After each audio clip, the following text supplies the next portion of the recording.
Je voudrais vous remercier. Je voudrais remercier tous les organes de presse audiovisuels ici présents. Je voudrais saluer les frères de la Voix de la Diaspora, de Events News TV, de Télé Africa et de Côte d'Ivoire Radio 225. Je voudrais vous dire merci pour l'opportunité que vous nous donnez au moment où nous sommes de passage en France.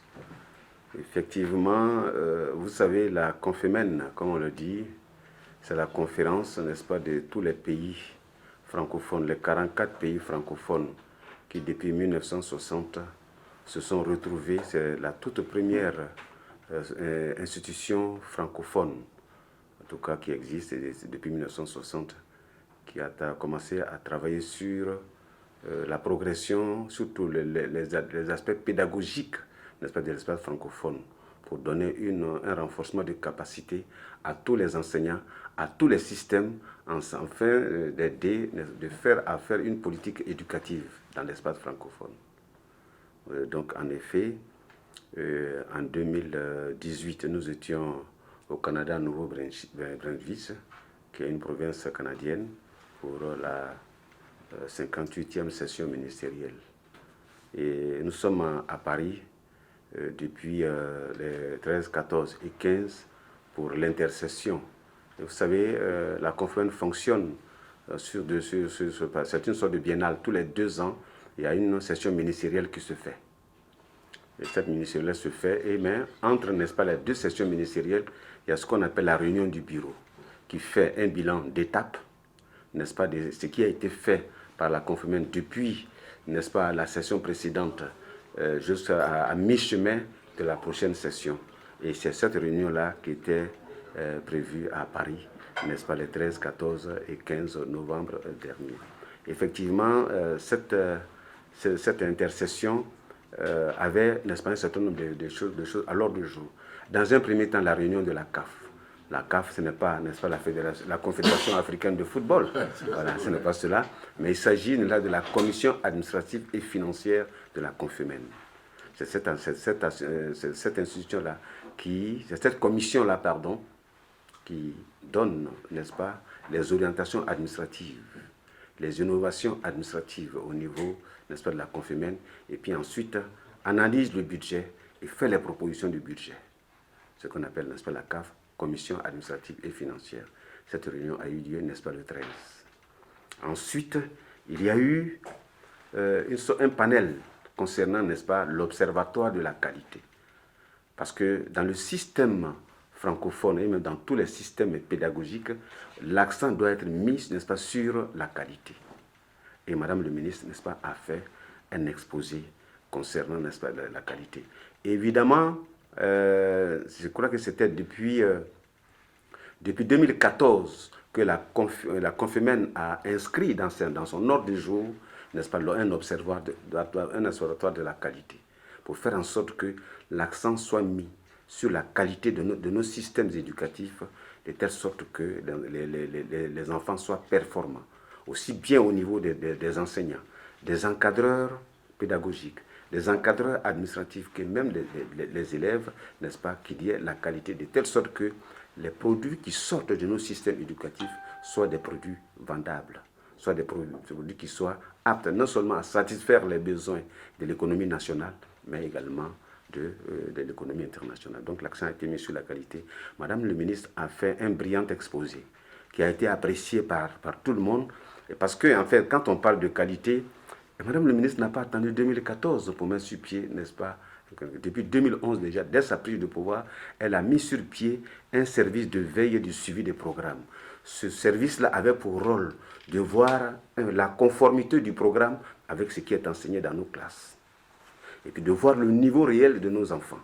Pour voir au niveau du CP1, CP2, jusqu'au CM2, qu'est-ce qui est enseigné? Est-ce que les enfants ont le niveau réel qu'il faut? Donc cette cellule ce service de veille existait, qui est devenu maintenant la direction, n'est-ce pas, de la veille et du suivi, n'est-ce pas, des programmes.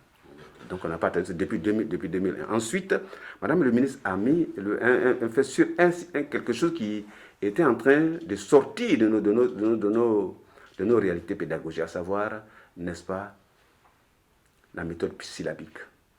Parce qu'il faut apprendre aux enfants à connaître les mots, à savoir composer, n'est-ce pas, les consonnes avant de construire, n'est-ce pas, les mots. Il y a cela.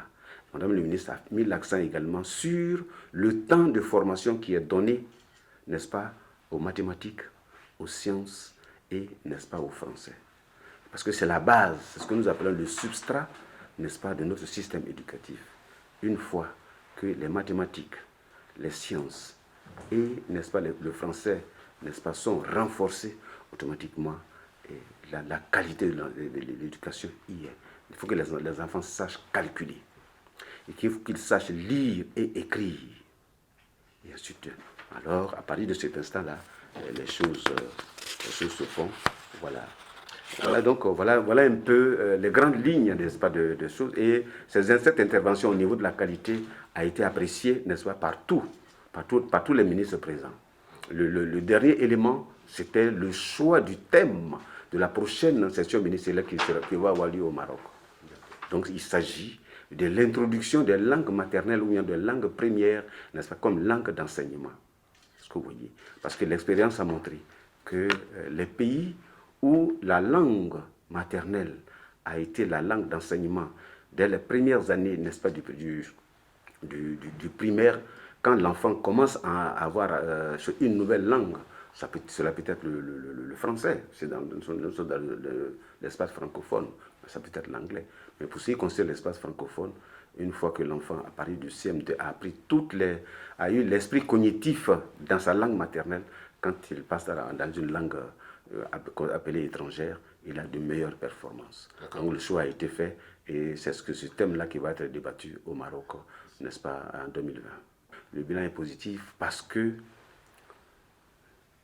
l'éducation, d'une manière particulière, la gestion de l'État de Côte d'Ivoire, d'une manière générale, a été préparée. Le président Ouattara nous a instruit ses équipes depuis 2007 à faire un programme de gouvernement qu'on a appelé Vivre ensemble. Et dans ce programme de gouvernement, chaque secteur, n'est-ce pas, avait une sorte de feuille de route. Chaque secteur savait, année par année, mandat après mandat, ce qu'il fallait faire. Les objectifs étaient fixés, tout comme l'éducation nationale. Et ce que nous avons fait. Il était prévu la construction d'un certain nombre de salles de classe, la construction d'un certain nombre de collèges, un certain nombre de recrutements, et ainsi de suite. Et c'est ce qui a été fait. Et je peux vous dire que le bilan est positif. Parce que depuis 2012, je dirais même depuis 2011, depuis le Golf Hotel, le président de la République a pris option de faire en sorte que tous les enfants aient des kits scolaires gratuits et les manuels scolaires gratuits. Il y a près de 100 milliards qui ont été injectés, n'est-ce pas, dans cela. Donc depuis 2011 à 2019 aujourd'hui, tous les enfants de l'école primaire, aujourd'hui ils sont plus de 4 millions d'élèves du primaire. Chaque enfant reçoit un kit scolaire, un manuel scolaire, de façon gratuite. Il y a également la gratuité, n'est-ce pas, de l'école. On a demandé, parce que quand Madame le ministre venait là, il y avait des questions de l'extrait de naissance. Il y avait la question de l'extrait de naissance. Des enfants arrivaient au CM2, ils n'avaient pas d'extrait de naissance. Beaucoup d'enfants ne pouvaient pas passer l'entrée en 6e parce qu'à la dernière minute, ils n'avaient pas d'extrait de naissance. Elle a demandé, depuis 2012, d'inscrire tous les enfants de Côte d'Ivoire qui ont ou qui n'ont pas d'extrait de naissance. Il y a cela. Mais je ne vous parle pas de la construction des salles de classe. Il y a plus de 40 000 salles de classe qui ont été construites au niveau du primaire.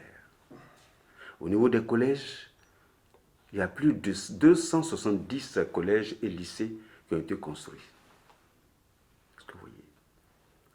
Au niveau des tables bancs, depuis 2011 à 2018, il y a 575 000 tables bancs qui ont été acquis par l'État de Côte d'Ivoire et distribués. Vous voyez, avec tout cela, donc les résultats, on l'a compris, les résultats ont doublé à plus d'un titre. Au CM Au CM1, pardon, au CM2, à l'entrée en 6e, les résultats sont aujourd'hui à plus de 83%, alors que nous oscillons autour de 30 à 40%. Au BPC, on était à 16%, on est aujourd'hui à plus de 40%. Au baccalauréat, on était à 25%, on est à 46%. Les résultats ont doublé. Parce que tout simplement, il y a eu des mesures énergiques et courageuses qui ont été prises. En 2014, l'État de Côte d'Ivoire, sur proposition de Madame le ministre, a recruté 3000 enseignants contractuels du secondaire. Parce qu'à l'époque, avant cette période, il y avait des lycées qui n'avaient par exemple qu'un seul professeur de mathématiques dans un lycée de 3000, 4000, 5000 élèves. Un seul professeur de philosophie, un seul professeur de français. Cela naturellement jouait sur les résultats en fin d'année. Le recrutement de ces 3000 enseignants contractuels a fait que chaque enfant dans chaque lycée avait le minimum dans chaque discipline. Ce qui fait que les résultats que je viens de citer plus tôt, n'est-ce pas, ont été augmentés. Parce que la réalité a montré une chose, et vous le savez, nous avons tous été élèves. Pour réussir, n'est-ce pas, l'entrée en 6e, au BPC ou au bac, on n'a pas besoin d'avoir 13, 14, 15 de moyenne. Un élève qui a 10 de moyenne et qui mérite ces 10 de moyenne passe sans coup férir son examen. Parce que c'est un examen, ce n'est pas un concours. Et les enfants, aujourd'hui, ils ont le niveau qu'il faut. Voilà ce qui booste, n'est-ce pas, nos résultats. Je ne vous parle pas, n'est-ce pas, des cantines scolaires. Il y a près de 6000 cantines scolaires aujourd'hui qui sont là avec plus d'1 million 100 000 rationnaires qui consomment la résultat. Et vous savez l'impact que cela a sur la population scolaire, surtout en milieu rural. Et voilà autant d'éléments qui font que, n'est-ce pas, les résultats ont tout fait. Et puis, il faut le dire, il y a ce qu'on a appelé, n'est-ce pas, l'éducation inclusive. Il y a non seulement, on ne tient plus compte des handicaps, des personnes qui vivent avec des handicaps, mais on tient compte de tout le monde en les mettant dans la même salle de classe. L'expérience a prouvé qu'un enfant sourd-muet ou bien un enfant avec un handicap moteur qui est dans la même classe que ses amis, s'ils sont bien encadrés, ses amis même contribuent, n'est-ce pas, à la formation de ces handicapés.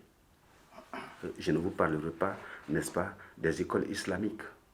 Parce qu'en fait, les écoles coraniques, on appelait les écoles coraniques, les écoles médersa, étaient les terreaux faciles, n'est-ce pas, au chômage et à la délinquance.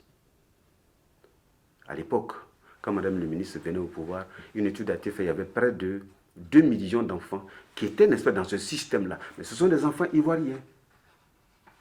Ce sont des enfants que n'importe qui, vous m'excusez l'expression, tout homme peut récupérer pour en faire ce qu'il veut. Madame le ministre, n'est-ce pas, les a intégrés. Aujourd'hui, il y a un peu plus de 429 000, n'est-ce pas, élèves, dont près de 195 000 filles, jeunes filles, qui sont, n'est-ce pas, intégrées dans le système normal. Vous voyez. Et c'est tout cela, n'est-ce pas, qui nous aide à faire les choses. Et récemment, vous le voyez, récemment, avant d'arriver, n'est-ce pas, à ce point, il y a le fait aussi que sur les 40 000 salles de classe qui ont été construites dans le primaire, dans un premier temps, chaque école primaire qui est construite, il y a une école maternelle au moins, une classe maternelle au moins. Ensuite, il est aménagé, n'est-ce pas, un coin de lecture dans chaque classe, n'est-ce pas, pour faire en sorte que les enfants aient un bon apprentissage en matière de lecture.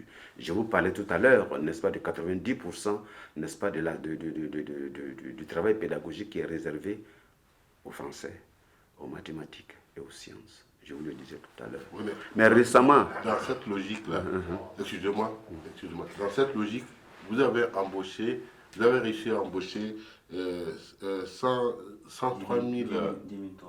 Mais j'allais en venir. J'allais en venir parce qu'en fait, je le dis tout simplement parce que il s'est posé. Regardez, vous avez vu le rythme des constructions. Le rythme, je vous parlais tout à l'heure de 40 000 salles de classe qui ont été construites. Je vous parlais également de 270 collèges et lycées qui ont été construits. Donc, le rythme de construction a fait que le gouvernement a été obligé de prendre des mesures sociales. Vous le constatez, récemment, le gouvernement a recruté 10 300 enseignants, soit 5 300 du primaire, 2000 du secondaire, second cycle, et 3000 du secondaire. Mais des bénévoles? Oui, non, des bénévoles, on appelle les contractuels. Et après les 2 ans, ils font quoi? Non, après les 2 ans, c'est très clair, c'est le gouvernement qui a pris la décision. Ils ont 2 années, n'est-ce pas, de stage. Après ces 2 années, nous allons les évaluer et puis les intégrer à la fonction publique selon la décision du gouvernement. Voilà ce qui est dit. En plus, n'est-ce pas, de ce recrutement, tout cela c'est pour soulager, n'est-ce pas, les enseignants, de telle sorte qu'il y ait un enseignement de qualité. En plus de cela, il y a la construction de 8400 cantines qui vont être faites parce que les écoles qui ont été construites avant 2010, il n'y avait pas de latrines. Donc il y a 8400 latrines qui sont prévues, n'est-ce pas, d'être construites. Et il y a 517 000 tables bancs qui doivent être acquis et, n'est-ce pas, distribués. Et les distributions même a commencé. Vous m'avez vu, n'est-ce pas, récemment à Divo, à Lakota, à Djitri et à Yiré pour la distribution, n'est-ce pas, de ces tables bancs gratuitement. Voilà un peu autant d'éléments, n'est-ce pas, qui font que les résultats sont bons. Mais je ne vous parle même pas aussi, n'est-ce pas, d'un aspect qui n'est pas physique, qui n'est pas matériel, qui n'est pas infrastructurel. C'est l'aspect moral, la gouvernance. Aujourd'hui, quand on dit que la rentrée c'est pour le 9 septembre, les cours commencent effectivement le 9 septembre. Quand on dit que les examens c'est pour le 2 juin, les examens se font exactement le 2 juin. Est-ce que vous voyez? Donc il y a une bonne gouvernance qui fait que les dates sont respectées. À l'époque, avant 2011, la rentrée était fixée à une date, mais c'était un mois et demi, voire 2 mois après. Quelquefois même la rentrée effective se faisait après le mois de décembre ou janvier. La Côte d'Ivoire est présente avec 193 autres délégations venues du monde, 2 semaines de rencontres. Quels sont les enjeux pour la Côte d'Ivoire pour cette session de l'UNESCO? Je voulais vous remercier. En fait, l'enjeu est très simple. L'UNESCO a demandé prestement à Madame le ministre de venir partager son expérience en matière, parce que c'était le 30e anniversaire, n'est-ce pas, du droit à l'éducation de tout enfant, dans tout le monde entier. Donc, mais comme nous avons une expérience, je le disais tout à l'heure, nous avons une expérience en matière, n'est-ce pas, d'inclusion. Parce que l'objectif, n'est-ce pas, de l'UNESCO, c'est de faire en sorte qu'aucun enfant ne soit exclu dans le système scolaire. Tous les enfants sur le territoire national, d'où, vous le voyez, n'est-ce pas, le taux brut de scolarisation est en train, n'est-ce pas, d'évoluer. Il est à plus de 90% aujourd'hui, n'est-ce pas, en Côte d'Ivoire. Et quand nous prenons, il était à 75% ou bien 80%. Ce que vous voyez. Donc, la Côte d'Ivoire a une expérience à ce niveau. Quelle est cette expérience? Dans un premier temps, la lutte contre les grossesses en milieu scolaire. Je vous parlais tantôt, n'est-ce pas, de l'intégration, n'est-ce pas, des écoles islamiques, des écoles médersa et autres. Je vous parlais également de faire en sorte que l'éducation a fait en sorte que tous les enfants qui vivent avec un handicap soient intégrés dans le système normal, de telle sorte qu'ils bénéficient des mêmes enseignements que les enfants dits normaux. Il y a beaucoup de choses qui ont été faites en matière d'inclusion. Et puis, il y a la loi de la scolarisation obligatoire du 17 septembre 2015. Alors, cette loi fait obligation à l'État de Côte d'Ivoire de scolariser tous les enfants de Côte d'Ivoire, de telle sorte que le taux net de scolarisation soit à 100%. À partir de cet instant, mais jusqu'en 2025, l'objectif c'est 2025. Au regard également de la lutte contre, n'est-ce pas, les grossesses en milieu scolaire. Et vous savez également que la première dame, Dominique Ouattara, est en train de mener une lutte acharnée contre le travail, n'est-ce pas, des enfants. Voilà autant d'expériences enrichissantes que Mme le ministre devait partager avec ses collègues ministres, n'est-ce pas, de l'UNESCO. Voilà un peu l'enjeu. Et c'est ce qu'elle a fait. Mais on ne se limite pas à là. Il y a des élèves qui ont décroché, ce qu'on appelle les déscolarisés. Qu'est-ce qu'on propose pour eux? Il y a, n'est-ce pas, ce qu'on appelle les classes passerelles. Alors, moi, je voulais revenir sur le point d'Augustin, qui vous a posé une question vis-à-vis des points positifs depuis 2011, au niveau de l'école ivoirienne. Mais à votre humble avis, quels sont les aspects que vous pensez qui doivent être améliorés vis-à-vis de la situation au niveau des écoles en Côte d'Ivoire? Est-ce qu'il y a des points qui, à votre avis, ne sont pas des points de satisfaction sur lesquels vous aimeriez que la Côte d'Ivoire continue à travailler pour des résultats plus frappants? Oui, ben, merci. Je suis un acteur, n'est-ce pas, de cela. Mais c'est à vous, c'est à l'extérieur de dire, il y a tel point qui n'a pas été satisfait, il faut l'améliorer.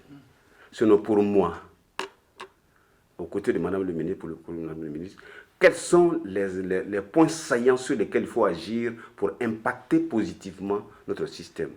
Ce sont les constructions de salles de classe. Cela a été fait de façon massive. Sur le recrutement, n'est-ce pas, des enseignants. Il y a plus de 69 000 enseignants qui ont été recrutés, n'est-ce pas, en 8 ans. Ce sont les distributions, n'est-ce pas, des tables bancs. Si l'on prend les 575 000 tables bancs qui ont été acquis et distribués entre 2011 et 2018, et les 517 000 qui vont être faits, ça fait plus d'1 million de tables bancs qui ont été acquis. Et parler, n'est-ce pas, des kits et manuels scolaires. Mais si un gouvernement a pu faire ceci, je ne vous parle pas également de l'amélioration des conditions de vie, n'est-ce pas, des enseignants. Je peux le dire, il y a plus de 363 milliards de nos francs CFA qui ont été injectés, n'est-ce pas, pour l'amélioration des conditions de vie, n'est-ce pas, du personnel de l'éducation formation. Alors quand un gouvernement a fait tout cela, mais n'oublions pas que nous sortons, n'est-ce pas, d'une crise profonde, où pendant près de 20 ans, sinon plus de 20 ans, il n'y a aucune construction d'infrastructure qui a été faite. Aucun recrutement massif n'a été fait. Les problèmes des tables bancs, on n'y pensait même pas. Tel que la massification des kits et manuels scolaires, tel que ça se fait aujourd'hui, ça ne s'était jamais fait. Est-ce que vous voyez? Alors quand ces choses sont, et ce n'est pas pour rien que les résultats ont doublé, voire triplé quelquefois. Donc de 2011 à 2019, il y a environ 90% de points satisfaisants pour vous. Ah ouais, je dirais même plus de 90%. Plus de 95%, je pourrais le dire. Maintenant, à vous, à ceux qui ne sont pas les acteurs, parce qu'à ceux à qui sont destinés, n'est-ce pas, cela peut vous dire, oui, le travail a été fait, mais il y a tel point. Là, à partir de ce moment-là, bon, s'il y a des améliorations à faire, ou bien ce qui a été des éléments de blocage qui n'ont pas pu, qui ont fait que ça n'a pas pu être fait, on le dira. Monsieur le directeur général, je suis Tidiane Oula, de Event News TV. Bon, moi, je vais juste enchaîner mes deux petites questions, voire plus trois petites questions vite fait, pour qu'on puisse gagner du temps. Tout à l'heure, vous avez parlé de l'école obligatoire en Côte d'Ivoire, et qu'il y a un taux de 90% de scolarisation. Donc, l'ambition du gouvernement, c'est d'arriver au 100%. Mais j'ai une petite préoccupation au niveau de l'école obligatoire. Nous avons aujourd'hui en Côte d'Ivoire un phénomène qu'on appelle les enfants en conflit avec la loi, qui ne vont pas à l'école. Voilà. Quelle est la loi, ou alors qu'est-ce que le gouvernement peut impacter comme politique pour obliger les parents de ces enfants-là, les envoyer à l'école que plutôt dans les rues? Ça, c'est ma première préoccupation. Ma deuxième préoccupation, elle est au niveau des manuels scolaires. Voilà, il y a 2-3 semaines, sur les réseaux sociaux, il y a eu des vagues, en tout cas, sur des fautes élémentaires, en tout cas, dans les manuels scolaires. Voilà, qu'en est-il? Qu'est-ce que le ministère a fait pour pouvoir parler à ça? Est-ce que les parents seront encore obligés de repayer encore ces manuels corrigés? Ça, c'est ma deuxième petite question. Bon, la troisième, vous êtes revenu dessus, donc je ne vais pas poser la question. C'était sur l'école coranique. Voilà. Mais juste vous demander, quel est le taux aujourd'hui de scolarisation de la jeune fille en milieu rural en Côte d'Ivoire? Bien, merci. Concernant la politique de scolarisation obligatoire, je n'ai pas bien perçu, n'est-ce pas, la question. Vous avez dit que nous sommes à plus de 90%. Oui, en fait, le problème, est-ce que, regardez, vous qui êtes sur les réseaux sociaux, regardez dans tous les pays, quel pays a atteint 100%, n'est-ce pas, de la scolarisation? Regardez en France, aux États-Unis, Ça n'existe pas. Même en France, où on prend l'enfant au berceau. Non, c'est vous qui avez dit que votre ambition, c'est d'arriver Je- au 100%. non, Voilà. j'arrive. Donc, on n'a jamais atteint les 100%. Ça, c'est clair. L'objectif, l'ambition, donc je viens de dire, c'est d'atteindre, n'est-ce pas, les 100%. L'objectif des Français, c'est d'atteindre les 100% de scolarisation. L'objectif des Américains, c'est d'atteindre les 100%. Mais si vous atteignez 98% déjà, c'est quelque chose. Parce que quoi qu'il en soit, il va se trouver des éléments qui vont vous échapper. Donc je le dis, parce que l'objectif, c'est 2025. En 2025, logiquement, tous les enfants de Côte d'Ivoire doivent être scolarisés.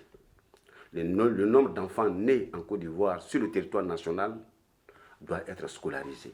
Donc l'État met un point d'honneur à faire des constructions.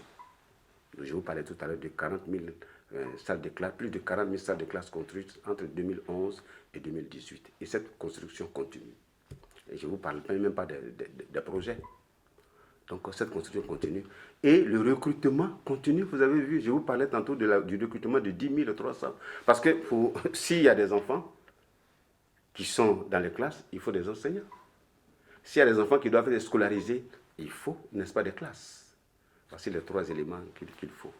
Donc, il y a cela. Donc, l'objectif, c'est cela. Jusqu'en 2025, il y aura normalement il devrait y avoir suffisamment de salles de classe pour faire en sorte que tous les enfants soient scolarisés. Ça, c'est un objectif que nous voulons atteindre. Merci. Concernant les enfants en conflit avec la loi, mais je ne pense pas que je sois la personne indiquée pour donner des éléments de réponse à cette question. Parce que le ministère de la Défense, le ministère de la Sécurité sont aptes. Mais moi, en tant que pédagogue, mon rôle, c'est de donner un enseignement, un apprentissage, n'est-ce pas, aux enfants. Aussi bien au niveau préscolaire, primaire, secondaire général, secondaire technique et formation professionnelle, c'est mon rôle. Mais l'encadrement des enfants, il faut voir peut-être le ministère, d'être au ministère qui s'occupe de ça. Je ne suis pas la personne indiquée, n'est-ce pas, à donner des éléments de réponse. Moi, je parle de la scolarisation, je parle de la sécurité. Comment? Je parle de l'école obligatoire. Oui, mais l'école obligatoire, mais je vous ai parlé tout à l'heure, des classes passerelles. Ces enfants-là, ils sont où? Soit ils ont été scolarisés, soit ils n'ont pas été scolarisés. S'ils ont été scolarisés et qu'ils sont déscolarisés maintenant, il y a des classes passerelles qui sont faites. C'est-à-dire, qu'est-ce que les classes passerelles? Il faut que je vous explique. Un enfant, par exemple, de façon très terre à terre, vous m'excusez, qui a décroché au niveau du CM1, du CE1. Si l'on le récupère, donc on le met par exemple ce qu'on appelle le CP1U, CPU, c'est-à-dire CEU, le CE1, CE2, c'est-à-dire CP uni. On lui donne une formation pour renforcer, n'est-ce pas, ses capacités. Quand il a, c'est une sorte de mise à niveau.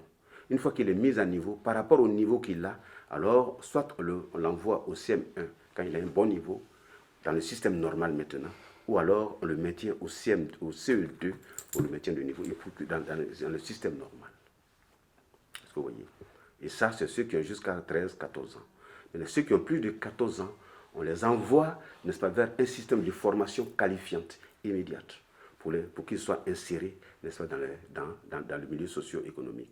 Maintenant, il y a des enfants qui n'ont jamais été à l'école. On fait la même chose. Ce n'est pas parce qu'ils n'ont pas été à l'école qu'ils ne sont pas intelligents. On peut les mettre dans une classe CPU, c'est-à-dire CP uni, CP1, CP2 uni. Et dès que cela est fait, on leur donne, n'est-ce pas, un niveau. Au regard du niveau qu'ils ont, soit et on les maintient au CP2, ou alors on les envoie au CE1. Ils suivent, n'est-ce pas, dans le circuit normal.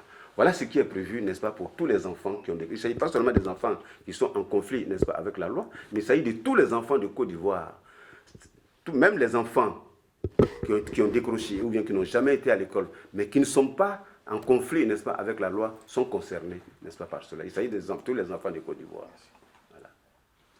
Voilà ce qui est prévu pour eux. Voilà. Dans le cadre, n'est-ce pas, bien naturellement, de l'éducation inclusive. Oui, les manuels scolaires. Bon, vous savez, le problème était réglé. Je crois que l'État de Côte d'Ivoire a pris sa responsabilité. Quand les fautes ont été constatées, Madame le ministre a reçu, n'est-ce pas, l'éditeur concerné. Et la promesse a été faite d'éditer, n'est-ce pas, de rééditer, n'est-ce pas, les manuels à la dimension de ce qui avait été distribué. Cela a été fait, distribué gracieusement aux directions régionales. Ces directions régionales les ont redistribués, n'est-ce pas, dans les écoles où ces manuels avaient été faits. Mais je dois dire que cela n'est pas une première. Même dans le système éducatif français, des manuels, on a constaté des manuels où il y avait des français, où il y avait des fautes graves.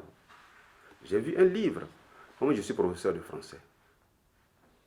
J'ai enseigné depuis la 6e jusqu'à la classe de terminale. Et quand j'ai un peu bonifié, n'est-ce pas, mes diplômes, j'ai enseigné au supérieur. Mais combien de manuels je n'ai pas corrigé pendant mes cours, attiré, n'est-ce pas, l'attention attirée par les élèves. Ici, dans il y a un S qui manque, ou bien il y a un mot qui manque ici. Ce n'est ni la faute au ministère de l'Éducation nationale, dans tous les pays du monde, encore moins à l'éditeur. Mais dans le livre, il y a un manuel français. Le verbe vivre se conjugue comment? Je vis, au passé, je vis, tu vis, il vit, nous vîmes. C'est ça, non? Oui. Hein? Oui. Voilà. Mais ils ont dit quoi? Je vis, tu vis, il vit. Vous voyez? Dans le manuel français. Est-ce que vous voyez? Donc ça existe dans tous les pays, au Maroc, en Algérie, au Burkina Faso, partout, dans tous les manuels, en fin d'année, quand le problème se pose, j'ai eu une mission, n'est-ce pas, en Tunisie, les gens ont dit, mais qu'est-ce que les gens disent? On m'a montré mes manuels tunisiens, où il y avait des fautes là-dedans. Mais en Côte d'Ivoire, comme nous sommes dans un contexte particulier, une pécadille, n'est-ce pas, est portée, n'est-ce pas, à tout le monde, et puis bon, finalement, on donne l'impression que c'est ça. Et c'est ça le véritable problème. Tout est politisé. Tout est politisé. Est-ce que vous voyez? Et c'est ça le véritable problème. Sinon, dans tous les pays du monde, je dis bien, à l'époque, j'ai eu une mission en Tunisie. Comme j'ai des amis là-bas au niveau de l'éducation nationale de Tunisie, ils m'ont dit, mais monsieur Kouyaté, monsieur le chef de cabinet, mais qu'est-ce qui se passe chez vous? Regardez nos manuels.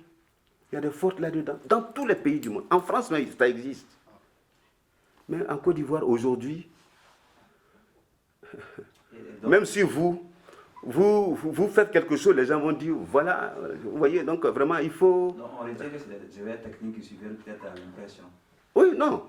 Je dis que ça existe, ce n'est ni la faute, n'est-ce pas, du ministère de l'Éducation nationale, parce qu'il y va de l'éducation, n'est-ce pas, des enfants. Le ministère de l'Éducation nationale, la technique qui est mise sur pied et fait en sorte qu'il n'y ait pas d'erreur. Mais ça ne peut pas être la faute, n'est-ce pas, de l'éditeur aussi. N'importe quel éditeur. Parce que l'éditeur aussi joue sa crédibilité. N'est-ce pas? Voilà. Mais l'erreur vient, n'est-ce pas, au moment de l'impression. Alors, nous, on se pose des questions. À qui profite le crime? Voilà un mot de fin. Bon, je voudrais dire à nos amis et frères, n'est-ce pas, de la diaspora, que la Côte d'Ivoire est au travail. La Côte d'Ivoire est véritablement au travail. Quand je le dis, ce n'est pas une parole politicienne que je dis, mais je suis un acteur de cette mise au travail, n'est-ce pas, de la Côte d'Ivoire. Je vis au quotidien, n'est-ce pas, les évolutions, n'est-ce pas, de ce travail. La Côte d'Ivoire est au travail. Regardez, je vous ai parlé du bilan, n'est-ce pas, de l'école. Il est faramineux. Ce qui a été fait, ce n'est pour parler de qui que ce soit, mais ce qui a été fait en 8 ans, je suis dans le système éducatif, ça fait près de 40 ans. Ce qui a été fait en 8 ans, je suis désolé, ça n'a été fait par aucun régime. Ce qui veut dire que l'éducation était un objectif, était une vision, n'est-ce pas, pour le régime en ce moment. Mais regardez dans les autres secteurs, au niveau des infrastructures, au niveau de l'hôpital, partout, le pays est au travail. Mais ce que je veux dire, nous sommes, la Côte d'Ivoire est notre seul et unique pays. Faisons tout pour que, n'est-ce pas, nous gardions ce pays-là, que nous soyons unis autour de ce pays. On a besoin de tous les enfants de ce pays pour la poursuite, n'est-ce pas, de sa construction. Et j'ai pour coutume de dire que le développement d'un pays, c'est une course de relais. Houphouët-Boigny a laissé le développement à un niveau. Aujourd'hui, c'est le président Ouattara qui prend la Côte d'Ivoire, qui va la laisser, n'est-ce pas, à un niveau. Celui qui viendra après lui la laissera à un niveau. À Ouidernaum, autant, n'est-ce pas, la scolarisation est une vision, comme vous le disiez tout à l'heure, qu'il faut atteindre, est un objectif, est une ambition qu'il faut atteindre, mais autant le développement d'un pays est une vision, est un objectif qu'il faut atteindre. Il n'y a pas de développement complet, sinon les Français ne continueraient pas. Je me balade, n'est-ce pas, mais je suis dans la conférence, je vois qu'il y a des maisons qui sont en train d'être construites, n'est-ce pas, en France, qui est considéré comme un pays développé. Vous partez aux États-Unis, vous trouverez, n'est-ce pas, des maisons qui sont en train d'être construites. Ce qui veut dire que le développement ne s'est pas arrêté. Si le développement ne s'est pas arrêté, on ne verrait jamais une seule maison en train d'être construite en France aujourd'hui. On a fait 20 ans à nous taper là-dessus, on n'a pas évolué. Aujourd'hui, il y a un développement qui a commencé. Faisons en sorte que ce développement se poursuive. C'est ce que je voulais dire, n'est-ce pas, à la diaspora.